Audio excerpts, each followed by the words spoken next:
this video, I explore the meaning of two key words used in the New Testament to express the biblical notion of spirit. This is how this word is pronounced in Greek, pneuma, and in Hebrew, rûaḥ. The Greek word used for spirit appears 379 times in the New Testament. Like the Hebrew equivalent, it has at its core the meaning of breath or wind. However, it also becomes the term that indicates both our spirit and the Holy Spirit. It is no coincidence that the Latin word anima, which in English translates as soul, has its roots in the Greek animos, meaning wind. The risen Christ in Easter evening says to his disciples, "Peace be with you. As the Father has sent me, so I send you." When he had said this, he breathed on them and said to them, "Receive the Holy Spirit." Christ immediately thereafter grants them the power to forgive sins. If you forgive the sins of any, they are forgiven them. If you retain the sins of any, they are retained. The Holy Spirit, whom he had promised 5 times to the apostles gathered in the upper room a few hours before his arrest, during his long discourse reported by John from chapter 13 to 17, is not only a spirit that creates, but it is also a spirit that redeems. The Holy Spirit is also the source of new life through the salvation offered in baptismal rebirth, as Jesus taught Nicodemus during that famous nocturnal encounter, "Very truly, I tell you, no one can enter the kingdom of God without being born of water and spirit. What is born of the flesh is flesh, and what is born of the Spirit is spirit." I have commented in another YouTube video the biblical notion of baptism. See link in the description to watch this. Moreover, Jesus used the analogy of the Spirit as wind, following the meaning of the word pneuma. The wind, that means also spirit, blows where it chooses, and you hear the sound of it, but you do not know where it comes from or where it goes.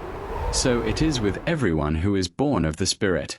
The scene of Pentecost, as Luke describes it in the Acts of the Apostles, is therefore not surprising.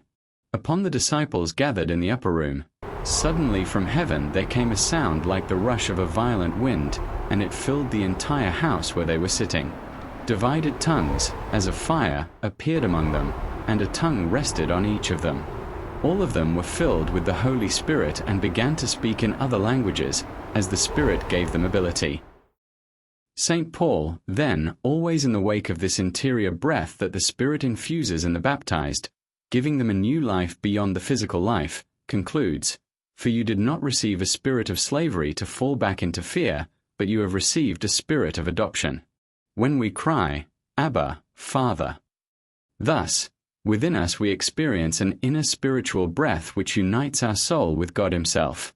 It is an intimacy that enables us to enter in dialogue with Him using the affectionate Aramaic term Abba, that means daddy, that Jesus, the Son of God, addressed when dialoguing with His Heavenly Father. Let us juxtapose two biblical scenes. We have already read the biblical passage describing the episode of the Pentecost. The second scene has a surreal tone in the Baroque style of the prophet Ezekiel. "The hand of the Lord came upon me, and He brought me out by the Spirit of the Lord and set me down in the middle of a valley. It was full of bones. He led me all around them. There were very many lying in the valley, and they were very dry. He said to me, 'Mortal, can these bones live?' I answered, 'O Lord God, you know.' Then He said to me, 'Prophesy to these bones, and say to them, O dry bones, hear the word of the Lord. Thus says the Lord God to these bones, I will cause breath to enter you, and you shall live. I will lay sinews on you, and will cause flesh to come upon you, and cover you with skin, and put breath in you, and you shall live, and you shall know that I am the Lord.' So I prophesied as I had been commanded, and as I prophesied, suddenly there was a noise, a rattling, and the bones came together, bone to its bone. I looked, and there were sinews on them, and flesh had come upon them, and skin had covered them, but there was no breath in them. Then He said to me, 'Prophesy to the breath, prophesy, mortal, and say to the breath, Thus says the Lord God, Come from the four winds, O breath, and breathe upon these slain, that they may live.' I prophesied as He commanded me, and the breath came into them, and they lived, and stood on their feet, a vast multitude. Then He said to me, 'Mortal, these bones are the whole house of Israel.'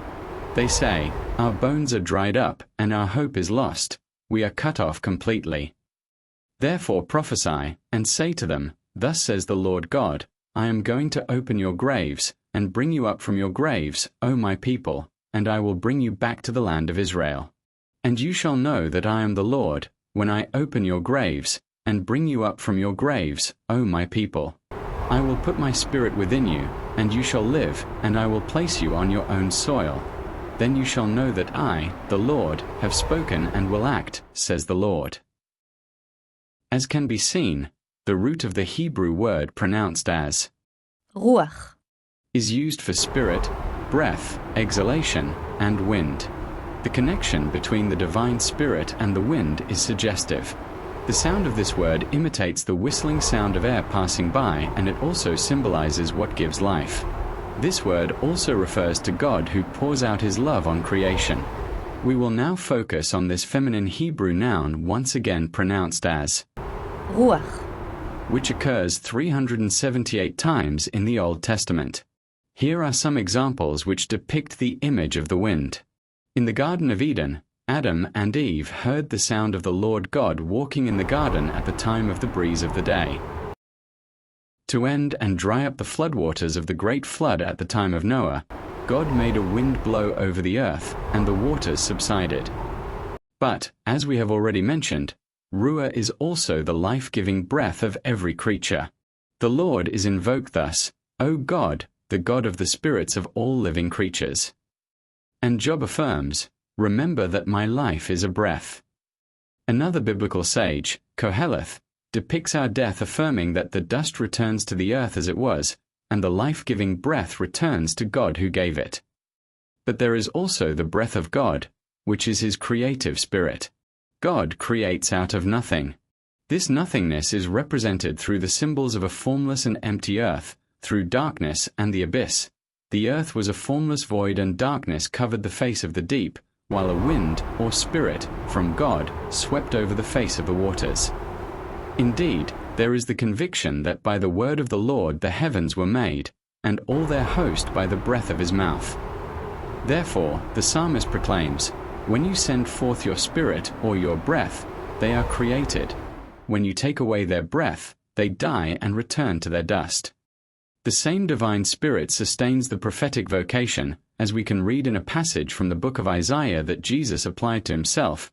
The Spirit of the Lord God is upon me, because the Lord has anointed me. He has sent me to bring good news to the oppressed, to bind up the brokenhearted, to proclaim liberty to the captives, and release to the prisoners. The prophets, then, sense that alongside the physical breath of life, God has instilled in them the gift of his Spirit, which is the source of their mission and their word. In a different way, the faithful also know that God's Spirit and his love are present in their being. This is why the person praying in the Miserere implores the Lord, Create in me a clean heart, O God, and put a new and right spirit within me. Do not cast me away from your presence, and do not take your Holy Spirit from me. Restore to me the joy of your salvation, and sustain in me a willing spirit. The horizon of the Holy Spirit is evident within the Trinitarian vision of the Christian faith. For example, Matthew explains that when Jesus had been baptized by John Baptist, suddenly the heavens were opened to him, and he saw the Spirit of God descending like a dove and coming to rest on him. This biblical passage is represented in a mosaic in a monastery in Greece. The hand on the top is the hand of the Father, sending his Spirit that is descending like a dove and coming to rest on Jesus. In another YouTube video, see the link in the description, I discuss the Spirit that Jesus gave up on the cross, alongside a theological commentary on a painting and a sculpted cross in the cathedral in Middlesbrough, in the United Kingdom. Finally, I invite you to listen a chant created by a famous Christian community in France that I visited many times in my life. If you have not visited them, you should go there. The name of this chant is Venus Sanctus Spiritu, a Latin expression which means Come Holy Spirit.